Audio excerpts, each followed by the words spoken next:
Hey, it's Craig and Brad with ProLite Gear, and we have traveled down to Boulder, Colorado to meet with Sierra Designs, and we're going to talk with them about DriDown so that we can learn more about it and more about how they test it.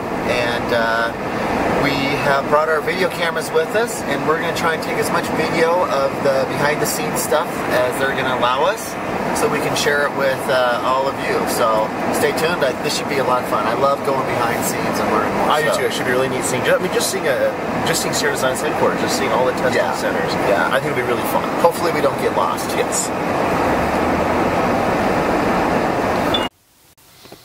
All right, Craig and I just rolled up.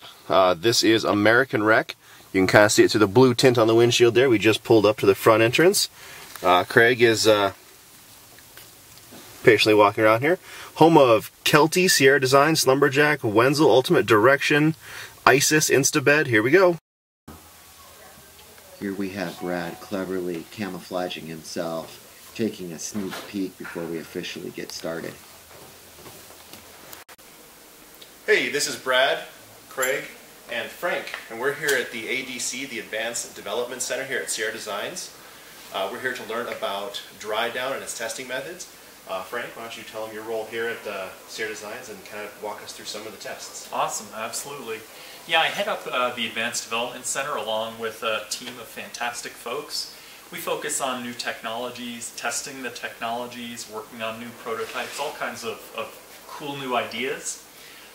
With respect to DriDown, we've been involved from the get-go, and one of the things that we really needed to do was come up with some methods to look at different versions of the technology from a processing standpoint, and ultimately really look to see whether there's a benefit associated with putting a hydrophobic treatment on down. Unfortunately, there weren't very many methods available to get started. And kind of sidebar on that, we often look at that sort of in two ways. One, well, it's nice when it happens that there are methods, but when there aren't, it usually indicates you're onto something new. So that's a good thing. We ended up with 3 methods, and we've got a lot of other things in progress still, but the 3 methods are what we call the shake test or the wet out test, a loft measurement test, and then a dry time test. And Frank, I'm going to jump in because we were talking off camera real quick when we first met, and you'd seen the video that we were attempting to do, and we were kind of following a similar track that you were going down, where we were trying to come up with a test to validate this or explore how effective it is, and we just hadn't gone as far down the path as you guys had gone. Is that kind of a safe way to say it? Yeah, absolutely. I mean, you guys are a retailer, which is fantastic that you're looking at the technology this closely. We're paid to do this, so we have the time and we have the facility. We would like to get paid to do that. So yeah, so you know, all 3 of these methods and the other things that we're working on as well, you know, while there are 3 methods that we rely on now, they stand upon many months of work and failed methods. Right. Methods that failed either because they weren't reproducible or because they were not directly linked to a real experience, a real condition. Yeah, and I think we mentioned that, didn't we, Brad, in the videos that we were doing, or at least that was my takeaway from it. I was like, you know, hey, we built a steam chamber test, we've tried to do the agitation or the shake test, and we walked away from it saying we didn't think the way we were doing the test was valid, and that we just need to learn a lot more about it and explore it a lot more, and that's why we were excited to come down here and see you guys. So, yeah, awesome. Take us through some of the tests that you guys have come up with. Awesome. Well, let me introduce Matt Wilson at the same time. Here, I'll take that camera from you, Matt. Hi.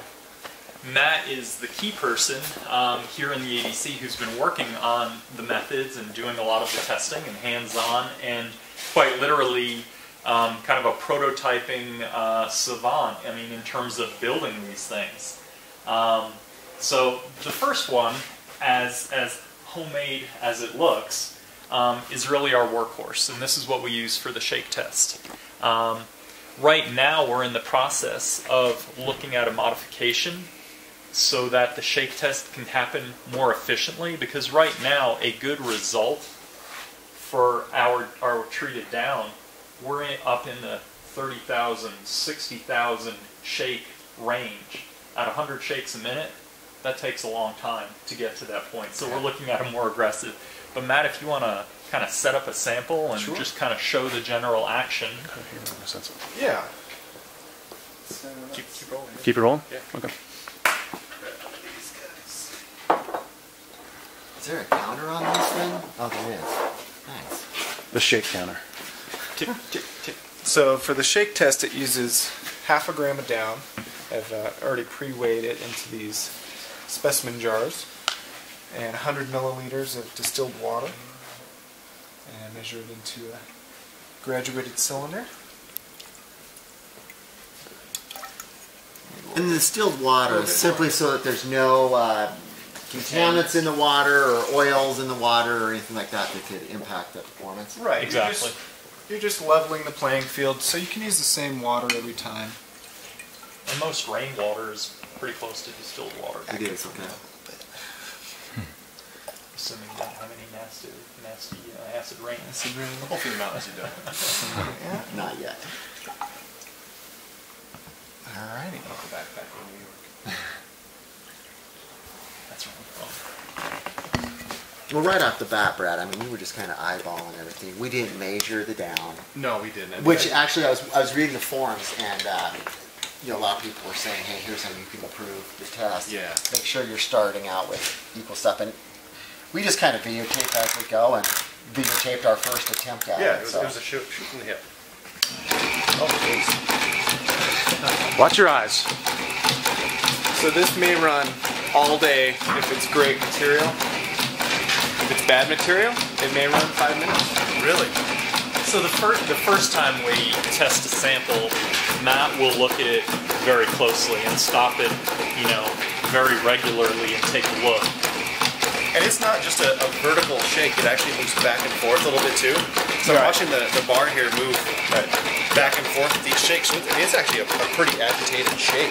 It's really Up and down and side to side. Yeah, up and down, side to side. That's Now there are other mixing machine, you know, if you pick up like a lab instrument catalog and you can find, you know, these rotary table shakers. And we actually did some of the early methods with that.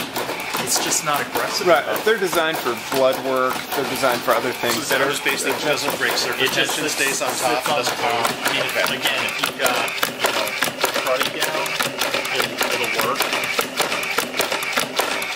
So without making it And too the end complicated. point, sort of when we say, okay, the test is over, we've reached the end point, is when the down has submerged. Okay. We talked about, you know, trying to figure out, well, is there an in-between point that, you know, where it's half submerged? And that's too hard to define and sort of go from person to person and say, yeah, that's the end point. Interesting. Okay. So if you want to stop it and maybe Sure. just take a quick look and see how this one is going. Now, a lot of the loft at this point has decreased. But that's still usable warmth though. But it's inside a still bag. usable, and that's probably one of the first, you know, things that people are surprised at when they take untreated down. Yeah. This is actually untreated material. this is untreated. So this may wet out in 15 minutes, judging by some of the tests I've already done with this material. But you know, in a practical sense, that it's going to wet out. Yes. But it is important to realize Right. that, you know, the starting point, you need to shake pretty aggressively. And why is that? We have our theory as to why that is. It's the natural oils. And it doesn't have to do with surface tension. I mean, Right, it's well, basically acting as the same way a DWR works on a face fabric on a jacket or something. You're having a tough time getting the water to break the surface tension on the feather. Exactly. Or the plume. Exactly. Exactly. So, you know, you can see, obviously, it's beginning to start an iceberg. submerge, but the end point on that will be when all of the down is below the surface of the water there.